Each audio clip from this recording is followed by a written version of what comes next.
Sabda Pandita Ratu kali ini mengetengahkan episode ke-9 dengan judul Panas Bara Perapian.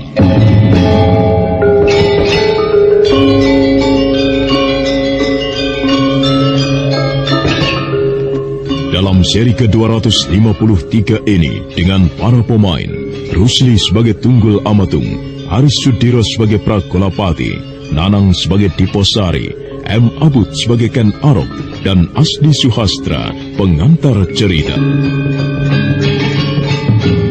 Ken Arok telah berada di pendopo pasewakan Istana Pakuwon Tumapel bersama-sama dengan Kebo Ijo serta Senopati Prakolapati dan Senopati Diposari yang tengah menunggu Aku Tunggul Amatung yang akan menerima mereka.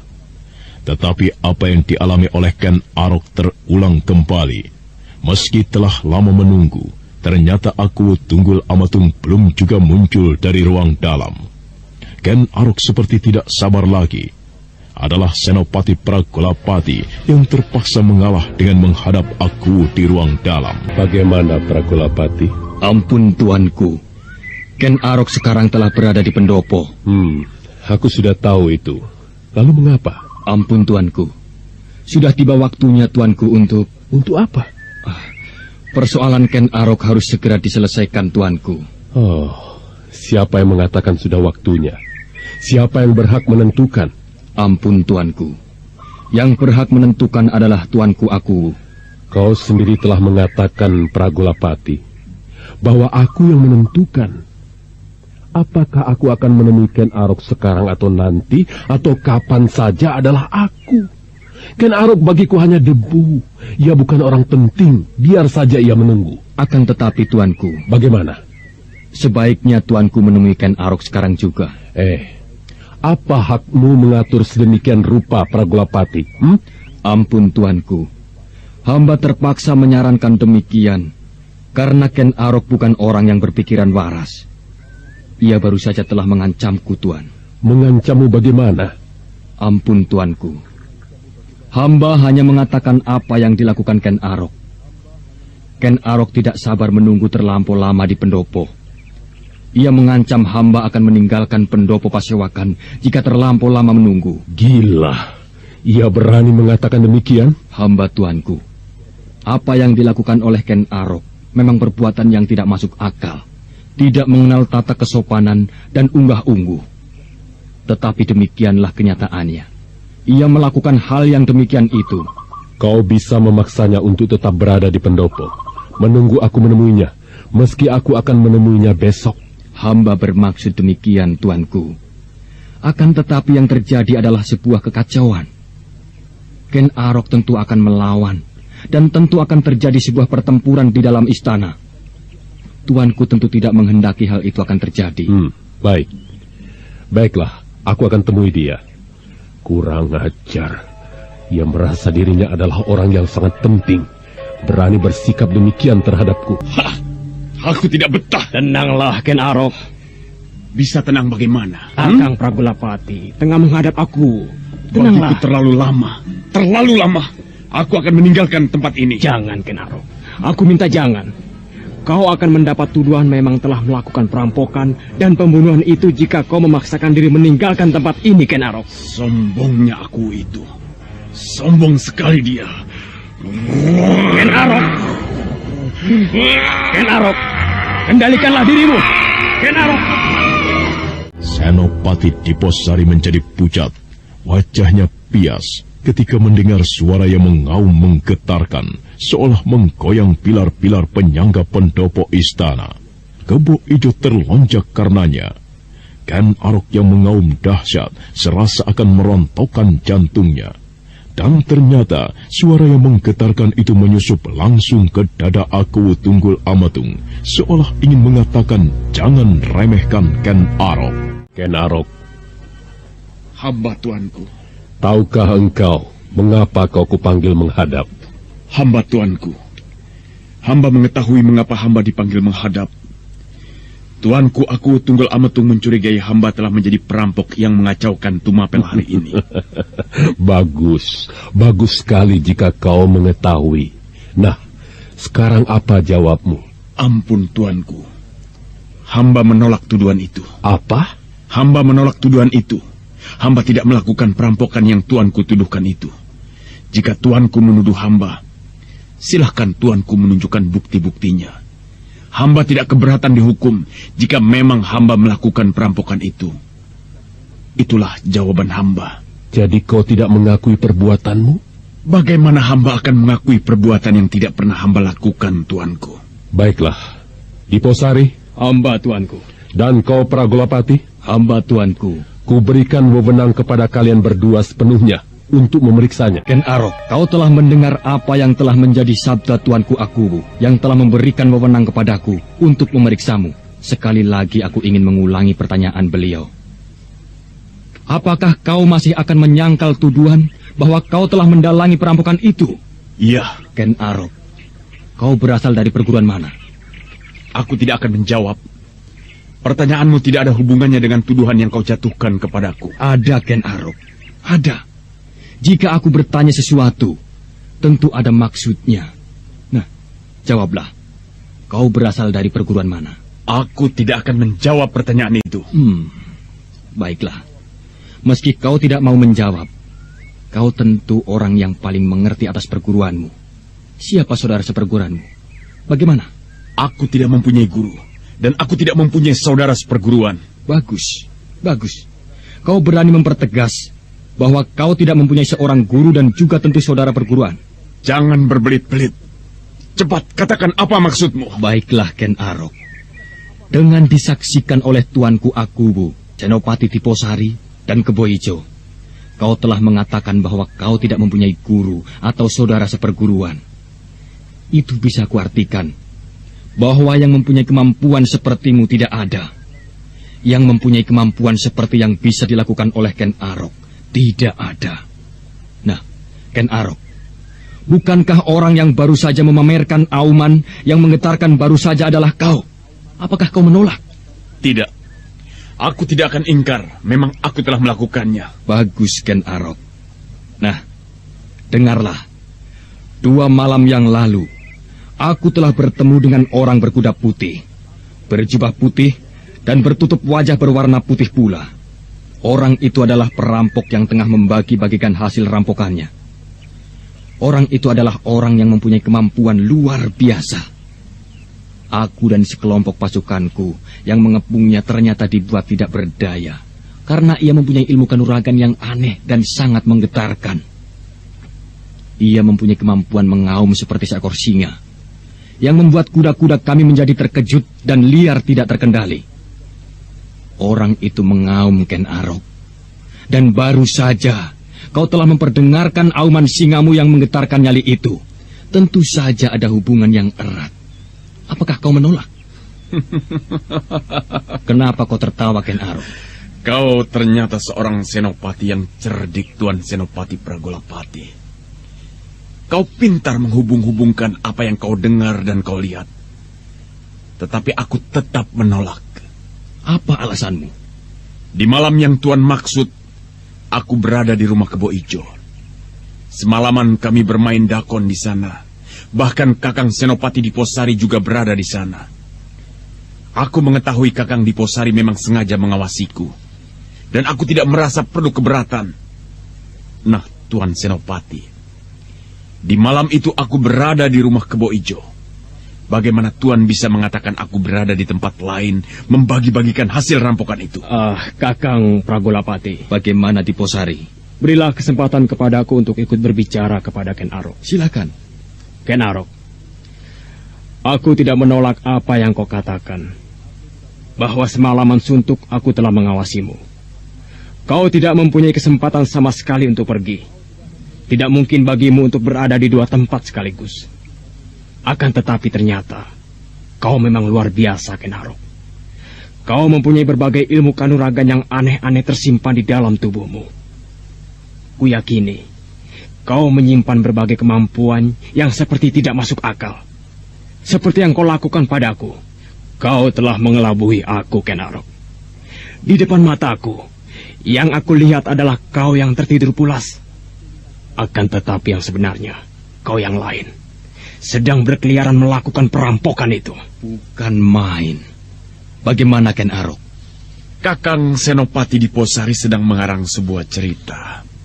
Cerita yang tidak masuk akal. Bukan aku yang mengarang cerita, Ken Arok. Akan tetapi seseorang telah memberitahukan aku. Siapa orang itu? Brahmana Logawi. Aku Tunggul Amatung nampak mengangguk-anggukan kepala. Matanya memandang tubuh Ken Arok yang duduk bersila, mulai dari ujung rambut hingga kakinya. Dan semua mata memandang pula pada Ken Arok, termasuk Kebo Ijo yang gelisah, karena Kebo Ijo merasa dirinya telah terlibat terlampau jauh pada persoalan yang telah diciptakan oleh Ken Arok. Beberapa saat lamanya, Kebo Ijo menunggu Ken Arok menjawab. Brahmana Logawi. Ya, Brahmana Logawi. Beliau yang mengatakan kepadaku. Aneh, mengapa kau bisa mempercayai kata Brahmana Logawi? Aku mengenal Brahmana Logawi belum lama, belum ada 2 atau 3 tahun surya. Dan aku tidak pernah bercerita apapun kepadanya. Sayang sekali Kakang Senopati Diposari. Aku menolak keteranganmu. Jika Brahmana Logawi bermaksud memberikan keterangan, beliau harus mengatakannya sendiri di sini. Dan demikian juga, keterangan yang kau berikan Tuan Senopati Pragolapati juga tidak bisa aku terima. Bisa jadi ada orang lain yang melakukan itu untuk merusak namaku. Ada orang lain? Mungkin kau bisa menyebutkan, Ken Arok. Sayang sekali aku tidak berkepentingan. Untuk apa aku harus mencarinya? Nah, telah aku jawab sekarang. Dan tuduhan bahwa aku telah merampok itu hanya sebuah omong kosong. Senopati Diposari dan Pragolapati kemudian saling pandang. Mereka tidak mengira ternyata Ken Arok bisa demikian tangkas menjawab dan menangkis tuduhan dan tudingan mereka. Pragolapati kemudian menunduk. Aku Tunggul Amatung kembali angkat bicara ketika tiba-tiba perhatian mereka terpecah oleh kehadiran seorang prajurit. Ada apa, prajurit? Ampun tuanku, 2 orang perempuan, ibu dan anak yang telah kehilangan suami akibat perampokan yang terjadi itu mengajukan permohonan untuk menghadap. Baik, suruh ia menghadapku di sini juga.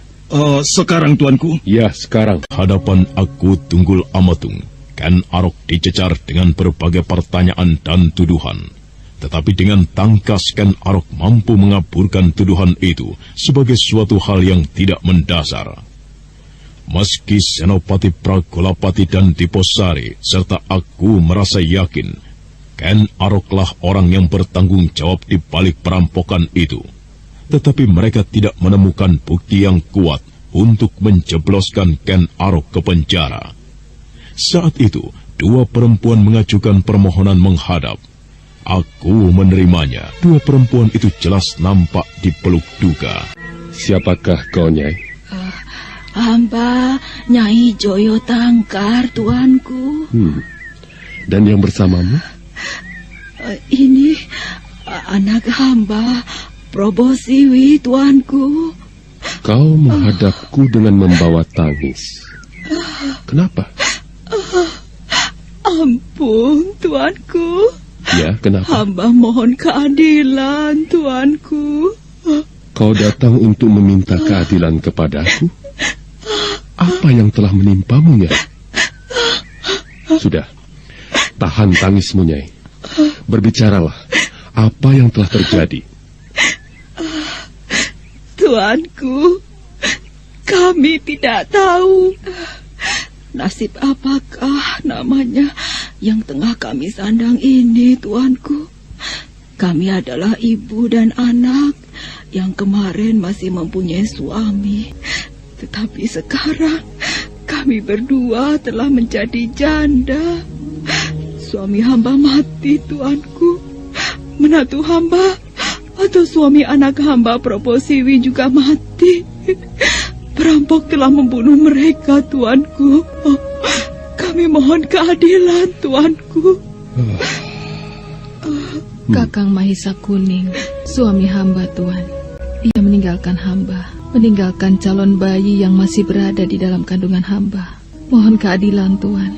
Probosiwi, perempuan itu lebih mampu mengendalikan diri daripada ibunya. Tetapi butiran-butiran air matanya jatuh bergulir, merambati pipi untuk kemudian membasahi pangkuannya. Wajahnya pucat, kesedihannya menyebabkan dia tidak mungkin merapikan diri kala menghadapi aku. Sebaliknya dengan Nyai Joyo Tangkar, perempuan itu tidak mampu mengendalikan diri. Tangisnya terurai. Aku Tunggul Amatung memandang halaman dan kemudian mengalihkan pandangan matanya pada Ken Arok serta Kebo Ijo. Ken Arok buru-buru menundukkan kepalanya, sedangkan Kebo Ijo tidak pernah mengalihkan pandangan matanya dari kedua perempuan yang sedang digenggam duka itu. Aku ikut bersedih dengan malapetaka yang kau alami bersama anakmu Nyai Joyo Tangkar. Aku pernah mendengar bahwa suamimu adalah seorang lelaki kaya yang dermawan, yang banyak membantu orang-orang yang memerlukan bantuan. Baru-baru ini aku mendengar suamimu telah menyumbang sebuah tempat peribadatan. Suatu hal yang luar biasa. Karena hal itu jarang dilakukan oleh orang-orang kaya yang lain. Tetapi naifnya, orang yang semacam suamimu yang mempunyai sifat-sifat yang baik, yang menyejukkan hati orang-orang di sekitarnya, justru mendapatkan bencana yang mengerikan. Baru-baru ini muncul seorang perampok yang berlagak pahlawan. Ia merampok orang-orang kaya dan membagi-bagikan hasil rampokannya itu kepada orang-orang kecil. Ia menjadi pahlawan yang disanjung-sanjung seperti dewa yang turun dari langit, menaburkan wangi bunga-bunga kebahagiaan. Tetapi sekarang aku melihat yang kau alami, Nyai. Ternyata perampok itu menyimpan bulu-bulu di jantungnya. Tumbuh bulu-bulu menjijikkan di permukaan hatinya. Seorang perempuan kehilangan suami. Perempuan yang lain kehilangan bukan saja suami, tetapi juga menantunya. Lebih dari itu, Nyai, adalah kehidupan yang tidak menentu dan gelap untuk masa selanjutnya. Apalagi Nyai Probosiwi hamil. Dan kelak, jika Nyai Probosiwi melahirkan, tidak ada suami yang tergopoh-gopoh mencarikan dukun dan bahkan memberikan pengayoman. Nah, terpuji benar kelakuan perampok itu. Pragolopati, kau mendengarkan kata-kataku? Hamba tuanku, hamba mendengarkan. Apa kau bisa meresapi apa yang aku katakan itu? Hamba bisa meresapi tuanku. Bisa membayangkan bagaimana duka yang akan dialami oleh kedua perempuan itu untuk selanjutnya? Hamba bisa membayangkan. Dan kau Diposari? Hamba tuanku. Apakah kau mendengar apa yang aku katakan tadi? Hamba tuanku. Hamba bisa merasakannya, sebagaimana Kakang Pragolapati merasakan. Hamba telah membayangkan kesedihan dan duka yang berkepanjangan yang akan dialami keduanya. Bukan saja mereka telah kehilangan suami, keluarga, pengayoman, akan tetapi mereka telah kapedotan sikatresnan. Terputus hubungan cinta yang dicampakkan oleh perampok biadab itu dengan kasar. Kau benar, Diposari. Kau telah mengungkapkan isi hatimu dengan lebih gamblang. Aku percaya. Ya, aku percaya jika perasaan yang demikian bisa tumbuh di hatimu, Diposari, yang tumbuh pula di dadamu, Pragolapati. Akan tetapi, belum tentu perasaan yang demikian mengendap pula di hati orang lain. Perampok itu misalnya. Perampok itu tentu mampu mengucapkan hal yang lain, yang berbeda dengan apa yang ada di dalam dadanya. Kulit dan isi sama sekali bertolak belakang. Bahkan kepandaian berbicara, kepandaian membantah dan lain sebagainya telah mengaburkan persoalan ini. Orang macam itu akan tertawa terbahak-bahak jika mengintip ke dalam hatinya sendiri. Seleret rona merah menggerataki wajah Ken Arok yang ternyata tidak mampu menyembunyikannya. Ken Arok yang semula menunduk kemudian mendongak. Dengan tatapan yang beringas dia memandang aku. Aku merasakan ada desir di dalam dadanya. Namun sesaat kemudian, Ken Arok memandang kedua perempuan yang datang menghadap aku itu. Tanpa meminta perkenan aku sebagaimana layaknya, Ken Arok kemudian berbicara. Nyai, namaku Ken Arok. Aku ikut bersedih dengan malapetaka yang kau alami. Nyai, apakah kau bisa mengenali perampok itu? Atau mungkin Nyai bisa mengenali, akukah yang telah merampok Nyai berdua dan membunuh suami Nyai berdua? Nyai, perhatikan wajahku baik-baik. Atau mungkin kau bisa mengenali ciri-ciri tubuhku. Akukah yang telah berlaku biadab itu? Bukan, Tuan. Bagaimana dengan kau, Nyai Probosiwi? Apakah kau mengenali aku sebagai perampoknya? Bukan, Tuan. Bukan. Perampok itu berjumlah 3 orang. Tubuhnya tinggi besar semuanya. Perampok itu bukan Tuan. Wajahnya kasar-kasar. Perampok itu tidak menutupi wajahnya? Tidak, Tuan. Ketahuilah, Nyai. Aku dipanggil menghadap aku di pagi ini karena aku dituduh telah merampok keluargamu. Bahkan membunuh suami-suamimu. Kata-kata tuanku ini tentang orang lain yang tidak mempunyai perasaan itu ditujukan kepadaku. Nah, Nyai, untuk membersihkan namaku, aku akan membantumu untuk mencari perampok jahanam itu. Bagaimana? Terima kasih, Tuan. Tuanku. Tuanku telah mendengar sendiri apa yang dikatakan oleh kedua perempuan ini. Bahwa perampok itu berjumlah 3 orang. Masing-masing bertubuh tinggi besar. Dan orang-orang itu jelas bukan hamba. Karena itu hamba mohon, Tuanku mencabut kembali tuduhan perampokan itu dari hamba. Tuanku telah mendengar sendiri pengakuan 2 perempuan itu. Tuduhan Tuanku kepada hamba sama sekali tidak terbukti. Beberapa saat pendopo dicengkram suasana hening dan sepi. Aku diam, Pragolapati dan Diposari diam. Hanya gemuruh degup jantung yang mengawal gejolak hati yang serasa membuncah di hati semua yang hadir di pendopo pasewakan itu. Nyai Joyo Tangkar dan anak perempuannya bisa merasakan keadaan itu, dan karenanya mereka justru terdiam pula. Aku Tunggul Ametung turun dari dampar tempat duduknya, melangkah beberapa langkah, dan berdiri membelakangi semua yang hadir. Pandangannya jatuh pada bunga-bunga penghias taman. Namun yang berada di benaknya adalah wajah Ken Arok, lelaki yang dia rasakan sebagai pengganjal ketenangan hatinya. Bukan karena ulahnya, tetapi karena Ken Arok menyimpan rasa yang sama terhadap Ken Dedes permaisurinya. Nyai. Hamba, Tuanku. Pulanglah kau bersama anakmu. Aku telah menerima pengaduanmu.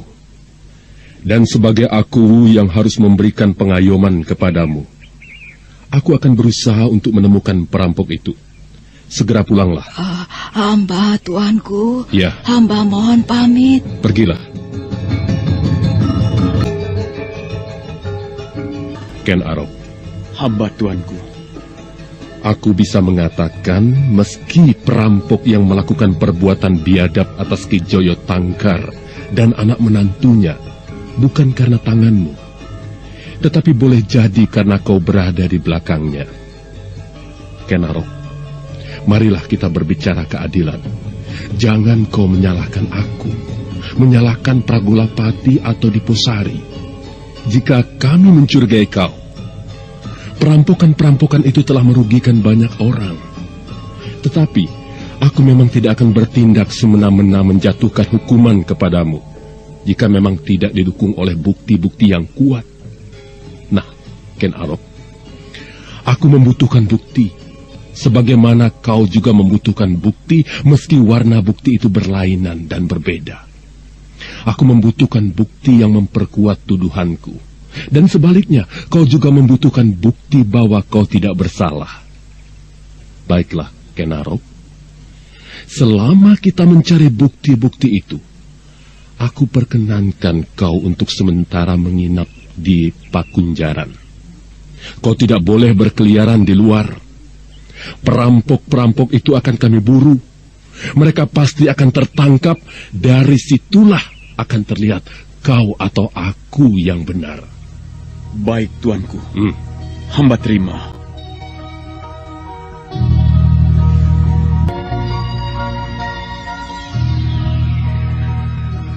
Bagaimana, Pragolapati?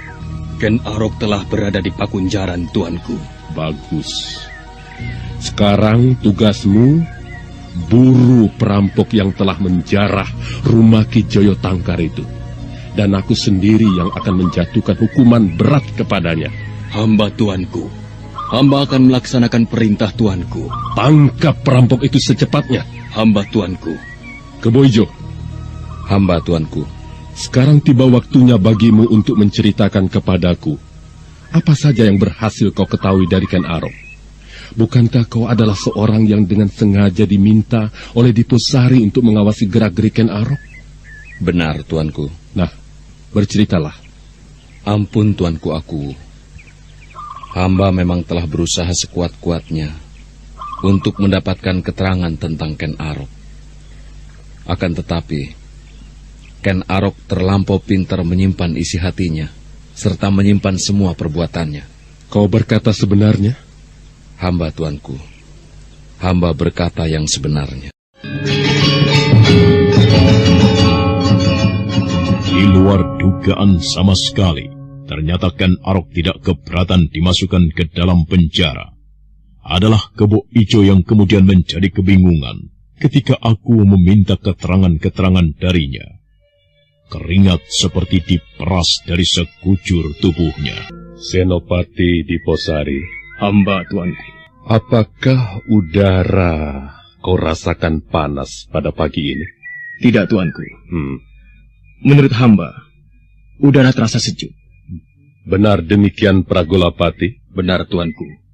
Udara terasa sejuk. Iya, aku merasakan juga demikian. Udara terasa sejuk, tapi aku berkeringat. Ya, tetapi tidak seberapa. Hanya sedikit mengembun di keningku. Tetapi lihat Kebo Ijo. Bukankah tubuhnya basah? Pakaiannya basah oleh keringat? Benar demikian, Pragolapati? Benar, tuanku. Kenapa, Kebo Ijo? Kenapa engkau demikian berkeringat? Apakah engkau menyimpan sesuatu di dalam hatimu yang membuatmu menjadi tegang sedemikian rupa sehingga kau berkeringat seperti itu? Ampun, tuanku. Hamba merasa jantung hamba serasa akan copot selama hamba mengikuti apa yang baru saja terjadi. Oh, begitu, Kebo Ijo. Kau berkata jujur. Hamba berkata sebenarnya, tuanku. Hamba tidak berbohong. Jangan mencoba-coba menipuku, Kebo Ijo. Engkau pasti menyembunyikan sesuatu dariku. Engkau pasti mengetahui apa yang dilakukan Ken Arok. Bukankah telah beberapa hari kau bergaul dengan Ken Arok? Mustahil jika engkau tidak mengetahui apa-apa. Sungguh, tuanku. Hamba tidak mengetahui apa-apa. Baiklah. Semoga saja kata-katamu itu benar. Akan tetapi, awas, Kebo Ijo. Andai kata engkau berbohong, di alun-alun telah tersedia 2 pohon beringin kurung yang bisa dipergunakan untuk menggantung tubuhmu dengan kaki di atas dan kepala di bawah. Maka pendopo pasewakan itu menjadi sepi. Aku Tunggul Amatung telah kembali ke ruang dalam dan memperkenankan Diposari, Pragolapati ataupun Kebo Ijo untuk meninggalkan pendopo itu. Pragolapati segera memerintahkan kepada beberapa prajurit untuk ikut memperkuat penjagaan atas ruang pakunjaran yang dipergunakan oleh Ken Arok. Waktu kemudian bergeser ketika matahari telah mendekati saat senja tiba. Senopati Diposari berada di rumah Kebo Ijo. Kebo Ijo sedang termangu di halaman ketika dia datang.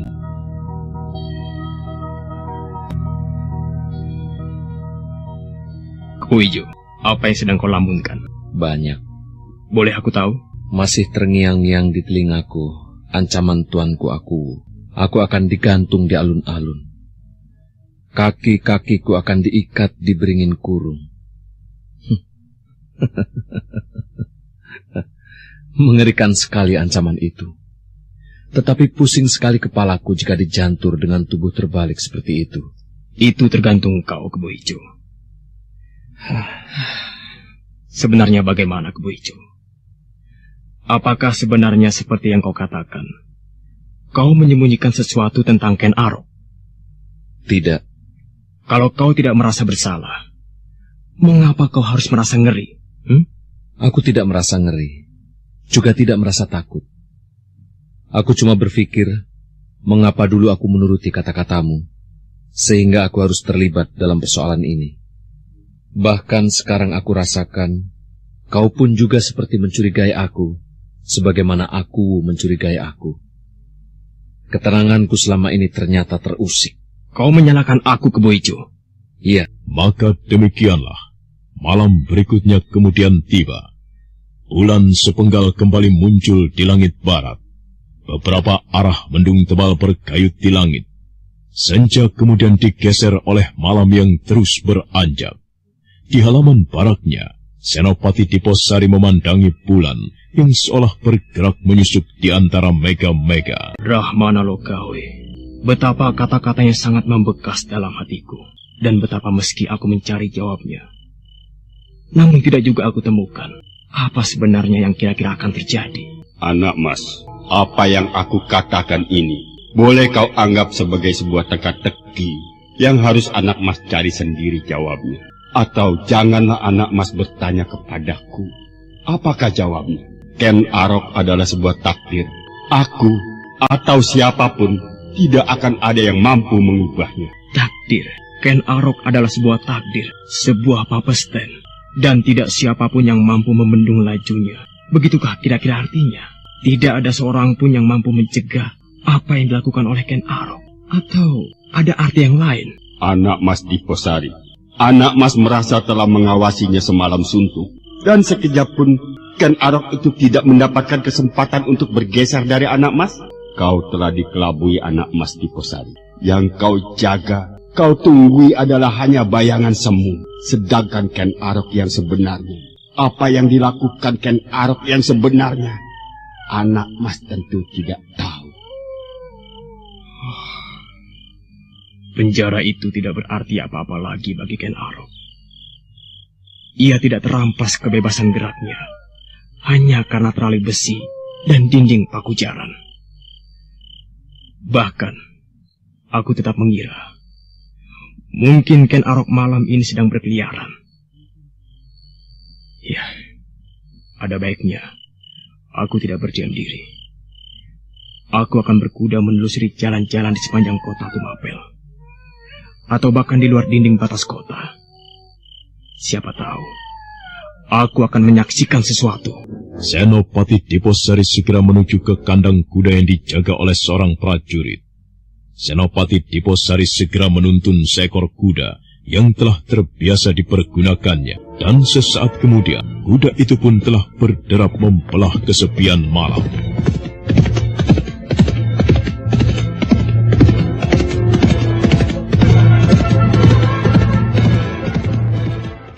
Bagaimana ini, Kang?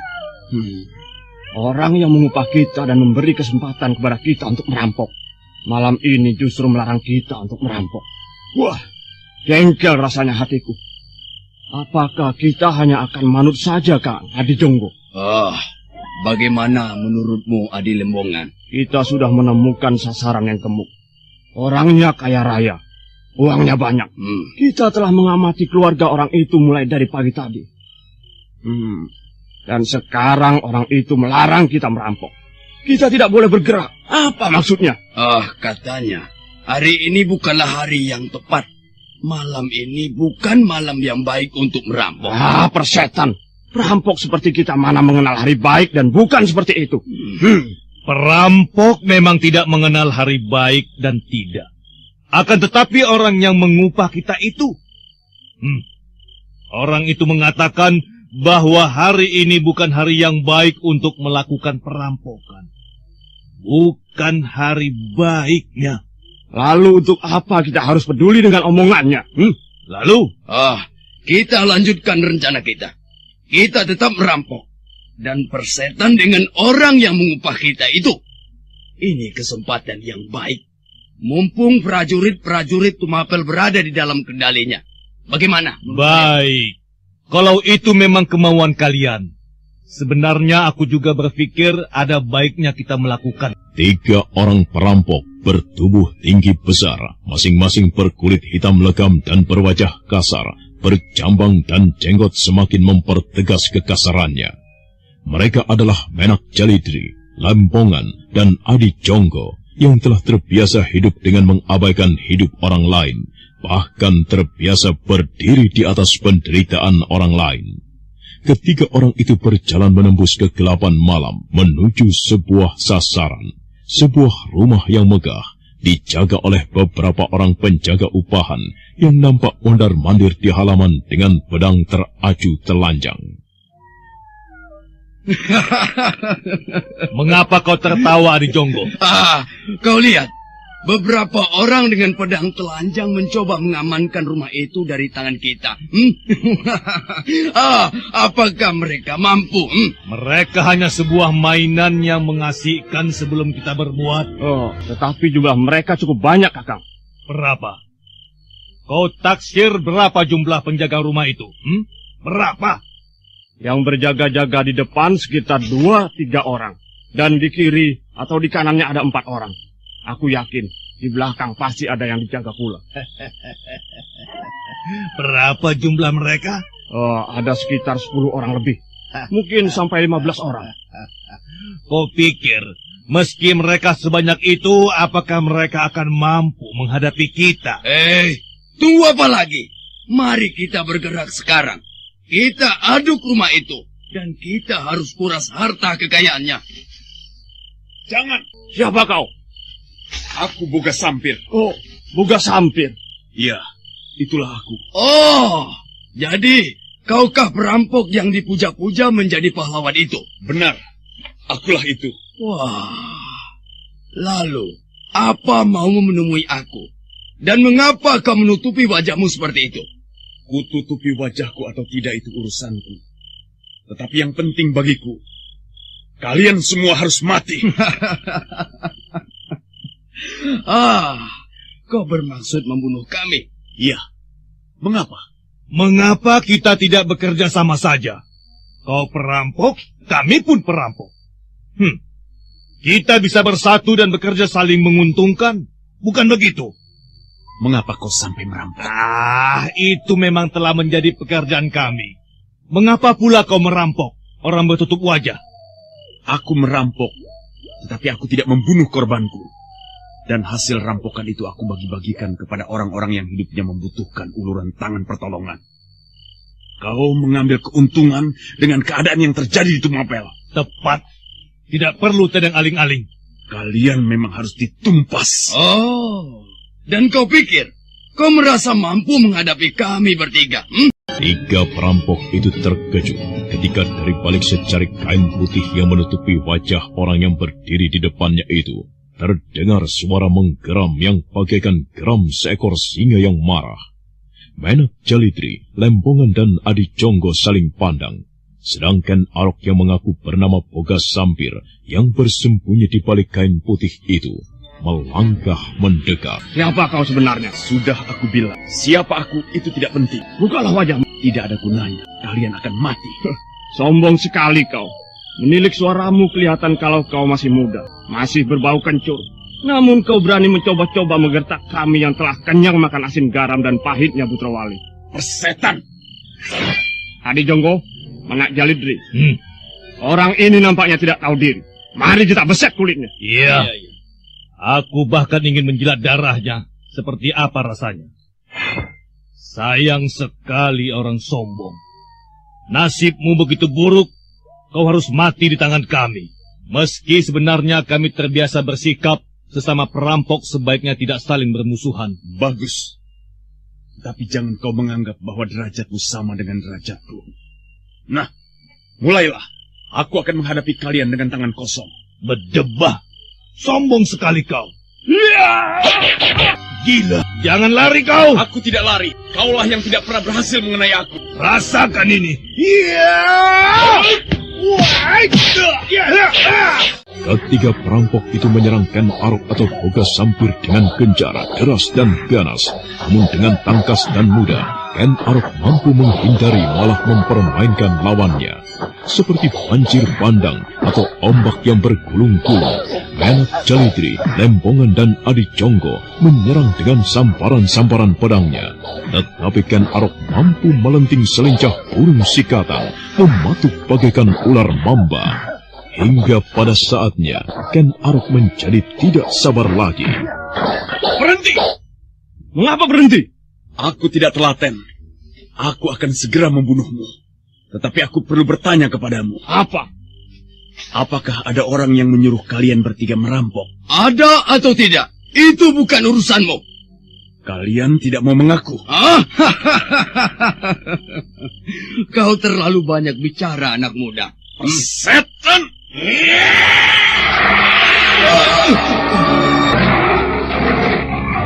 Oh, dia mengaum. Seperti harimau.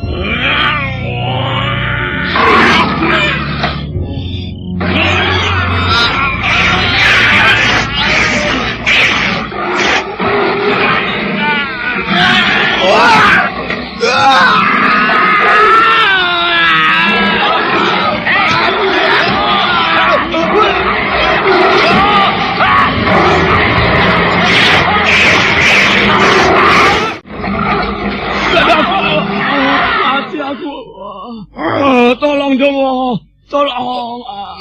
Dua temanmu telah mati. Jangan. Kau juga akan mati. Kau orang kerdil, tetapi kau berani menyombongkan diri di hadapanku. Tidak. Tidak lagi. Ampuni aku. Mengapa kau merampok rumah di Jaya Tangkar? Mengapa kau membunuhnya? Kami hanya disuruh. Siapa yang menyuruhmu? Aku tidak bisa mengatakan. Jangan bunuh aku. Jangan. Katakan siapa yang telah menyuruhmu. Baik. Cepat sebut. Siapa yang mengupahmu? Senopati Pragolapati. Ampuni aku. Biarkan aku pergi. Aku telah mengatakan siapa yang menyuruh aku. Ampuni aku. Kau tidak berbohong bahwa yang menyuruhmu adalah benar Senopati Pragolapati. Aku bersumpah. Aku tidak berbohong. Apa yang terjadi? Nampaknya telah terjadi pembunuhan. Dari mana asal suara titir itu? Entah. Suara titir itu telah menyebar ke segala penjuru. Ada baiknya kita menyiapkan kuda. Siapa tahu akan ada yang harus kita lakukan. Peristiwa itu berlangsung dengan cepat. Kuda putih yang nampak di kejauhan itu ternyata berpacu kencang, melintas dengan cepat sekali. Dan demikian sampai di depan regol kediaman Senopati Pragolapati. Sosok tubuh yang penuh luka terlempar dari kuda, melontarkan jerit kesakitan yang menyayat. Dan perhatian prajurit penjaga kediaman Senopati Pragolapati itu tertuju kepada tubuh yang tergeletak. Sementara dengan cepat pula, kuda putih dengan penunggang berjubah putih telah lenyap di telan kegelapan malam yang dipayungi oleh mendung yang tebal menyebar di atas Pakuan Tumapel.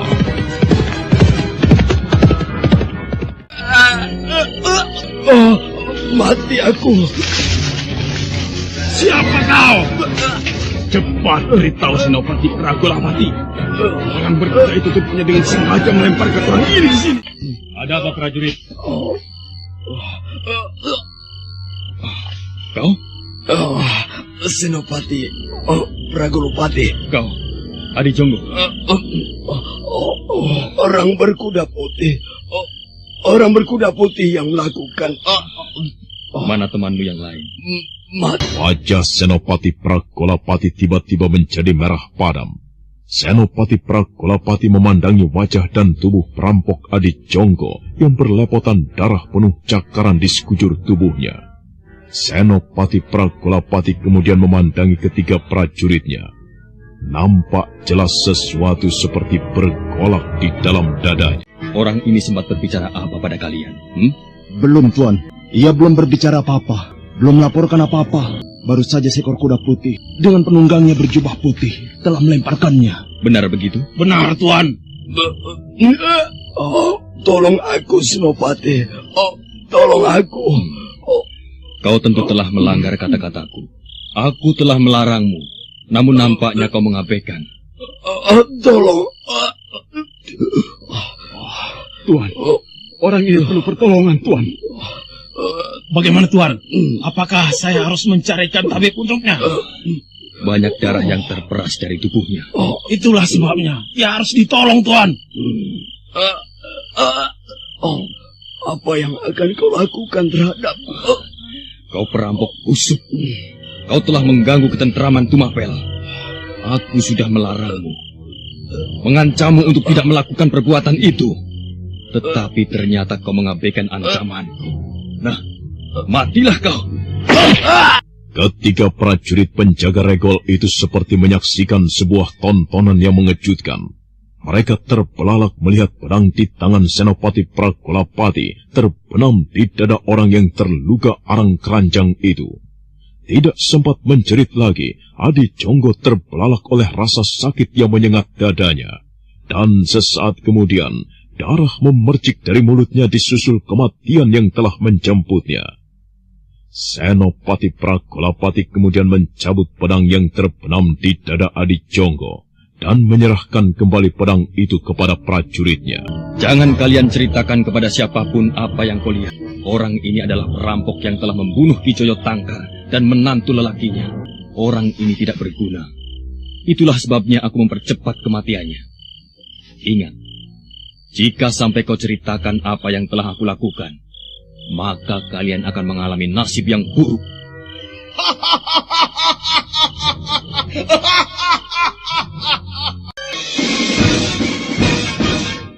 Senopati Pragolapati tersentak mendengar suara tawa itu, dan nampak seseorang berjubah dan bertutup wajah serba putih berdiri di atas dinding pagar. Ditimpa cahaya obor, nampak mata di balik secari kain putih itu bercahaya seperti mata seekor kucing. Nah, saudara pendengar, bagaimanakah kisah selanjutnya? Untuk mengetahui jawabannya, silakan mengikuti kelanjutan kisah ini dalam seri berikutnya. Sampai jumpa.